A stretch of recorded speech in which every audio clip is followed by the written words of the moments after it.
Imagine working hundreds of miles from shore, surrounded by nothing but the dark waters of the North Sea.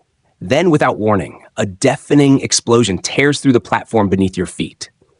The lights go out, fire erupts from every direction. Within minutes, steel begins to melt, escape routes disappear, and the ocean itself seems to burn.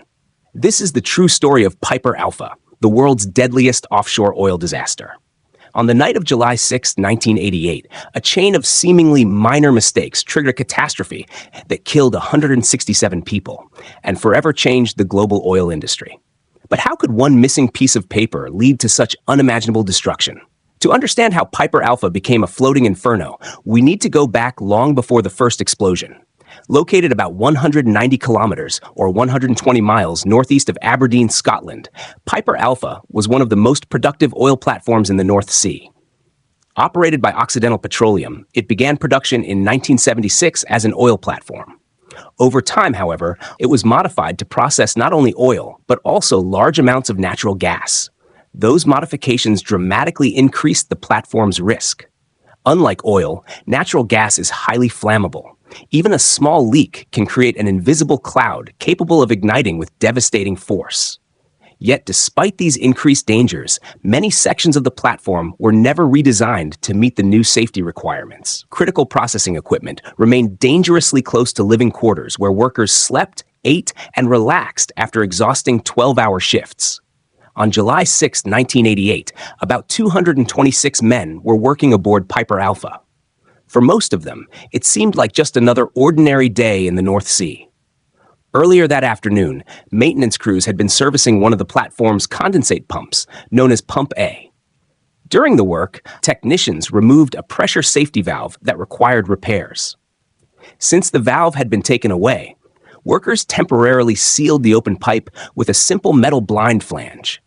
The temporary seal was never designed to withstand operating pressure. The maintenance was not finished before the evening shift began, so the pump was left out of service.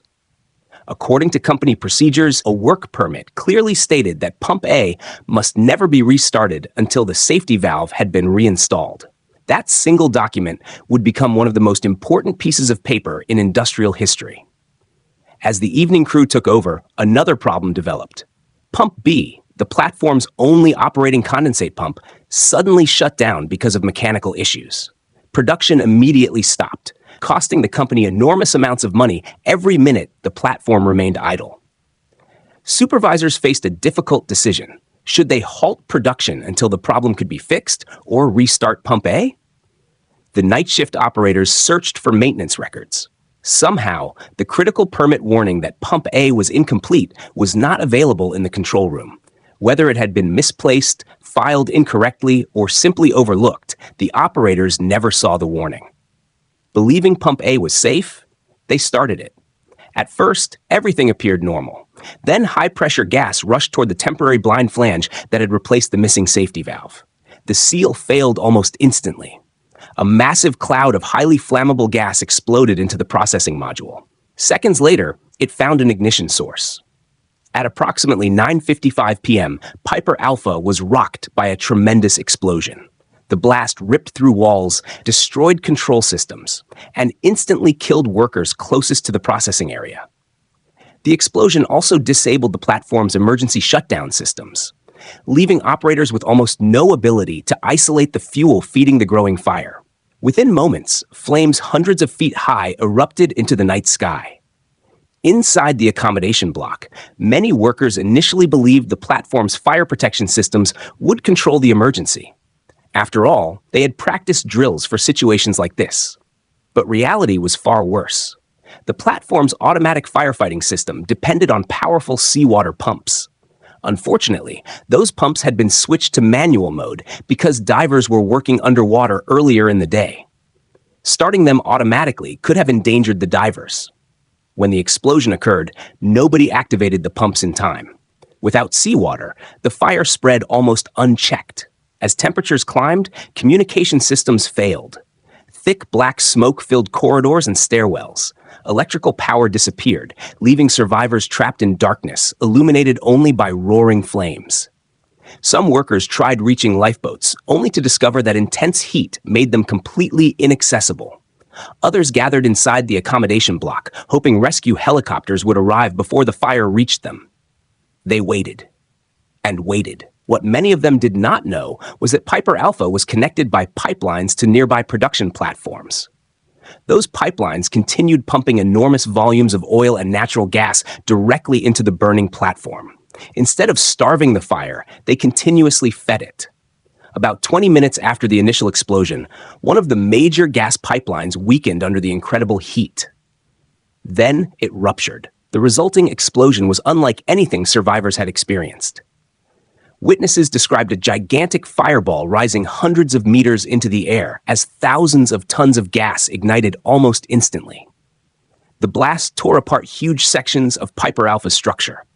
Any remaining hope of controlling the disaster vanished in seconds.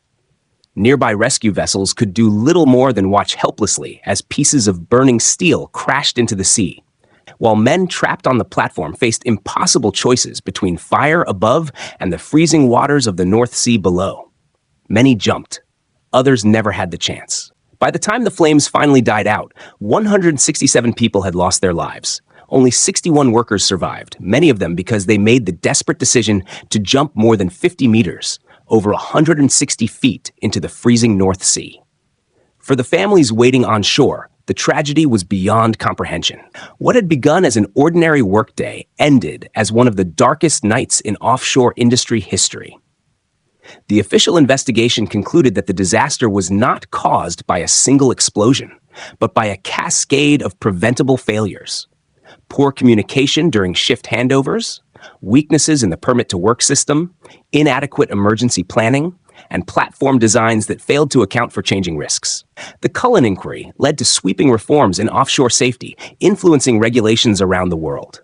Piper Alpha remains a powerful reminder that in high-risk industries, even one overlooked detail can trigger consequences measured not in dollars, but in human lives.